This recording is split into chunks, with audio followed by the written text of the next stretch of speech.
So this new anime will remind you of Sleeping Princess in Demon Castle, and that is Tis Time for Torture Princess.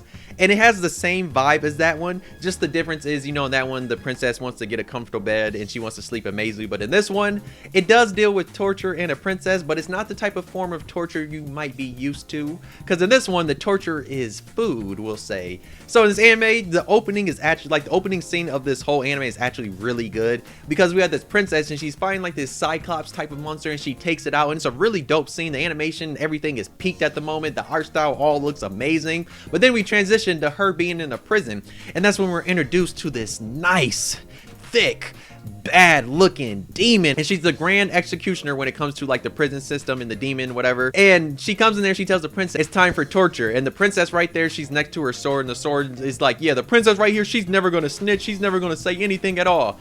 But you know what the demon does? She ends up bringing out some food and some toast, and the princess is already mouth watering. She's like, oh, that looks good, but she's like, I'm not gonna succumb to this. But that's when the demon, she gets the fan in the food over there, and the princess is losing her mind, like she's like, no, I can't do this. She's like, I should not be grabbing this, I don't need this. But that's when she's all talking, and then like the sword is like, oh, the princess is not gonna care about some toast, she's had better food than this. And that's when the grand executioner, she tells the sword, shh, be quiet. And that's when she starts to rip the bread in half, and that's when the princess loses her mind, and she starts envisioning this field of wheat, and she's thinking about like how the bread was made originally, like where it originally came from. It's so funny. And just know, she snitches, she goes over there and she's like, can I get some bread? And like at first the grand executioner, she's like, oh no, you're not getting bread, we're having a bread party. And they have a little party, and it's hilarious. And like, just know this is gonna continue happening throughout the episode with different food, and it's so goddamn funny, because like if you like Sleeping Princess, that's the same type of vibe where like she's doing stuff with all the different demons that she meets. And this one, she's doing that with the grand executioner, and the grand executioner comes back another time. They have takoyaki,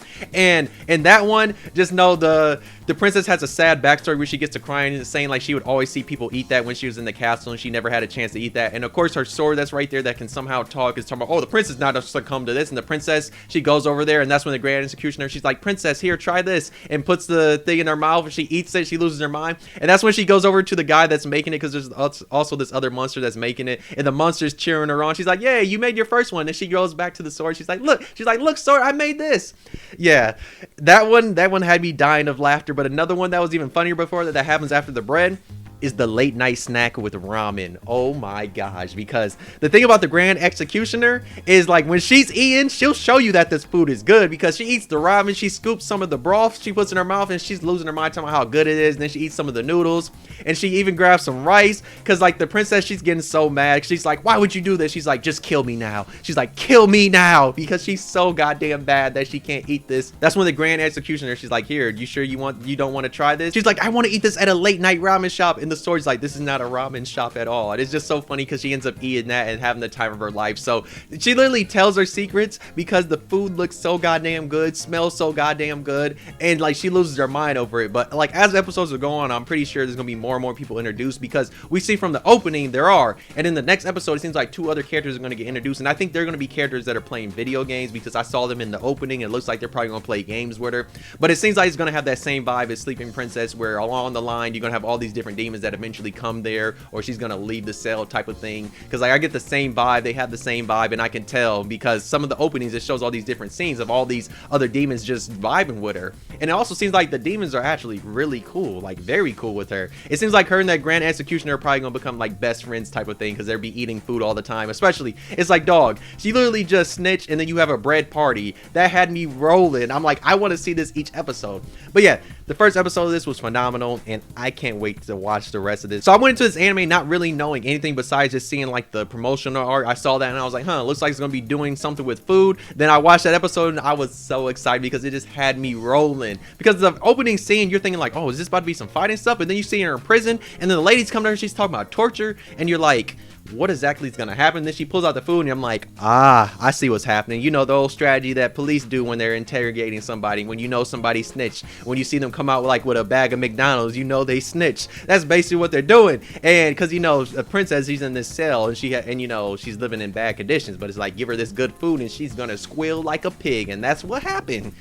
But I mean, the food slap. I don't blame her. That food looked really good. But yeah, I just love that she envisions stuff each time. That's probably the funniest thing. It's the opposite of you know, like Food Wars, where, you know, they have them food gasms. In this one, she just envisions like where the food came from, what exactly she would be doing, and it's just funny. But I really love the moment when she was so upset about the ramen. She was just like, kill me now, because she was like, kill me now, because she was so upset that she couldn't eat the food. But then eventually she does get the food. And I love how the assistant to the Grand Inquisitor, that guy's always just super happy, and he's vibing too, giving her food. And also they gave her, just because she snitched, she's like, here princess, you can have this extra stuff too, because it's the closing time at the ramen shop.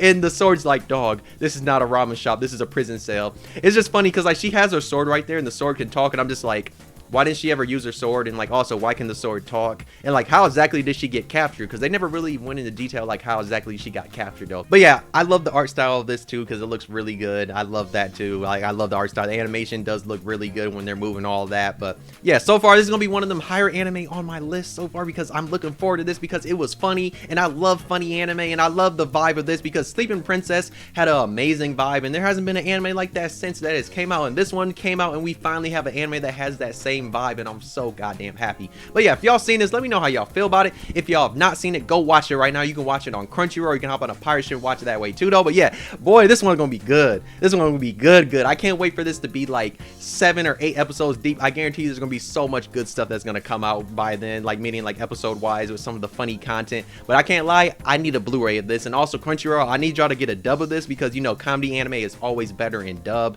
Anybody that says it's not has not watched enough comedy anime dubs, because the dubs be hilarious though. But yeah, if you enjoyed the video, why not like? If you didn't, you dislike, subscribe if you really enjoyed and all that. But yes, this one's gonna be good. Tis Time for Torture Princess is a must watch from this season. If you've not seen it, go watch that, run and watch it. But I can't wait to see what other types of food she's gonna eat, because the food already looked good. The ramen looked good, bro. The toast looked so goddamn good, and the Grand Executioner, she makes that food even better, because like she be eating it and she'll lose her mind about it, and I'm just like, yes, I want to try that food. That's how good it looks. It will remind you basically of a Mao Mao from Apothecary Diaries, like when Mao Mao, that like whenever she like gets poisoned and all that, how she's like all happy and all that. That's how the Grand Executioner looks in this one though.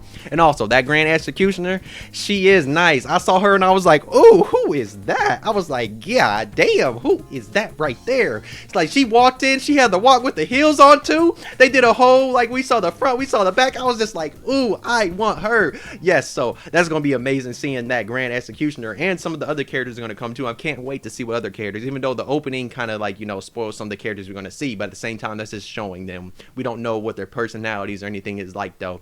But yeah, I can't wait to watch the rest of this series as it's going on week by week, because it's one I'm gonna look forward to. It'll probably be my top 10 favorite from this season by the end of the season anyway, off of that first episode, because that first episode was good and I can already tell the direction it's gonna go though. But yeah, this one should be a really great watch though. But thanks for watching. That's the next video though. Bye.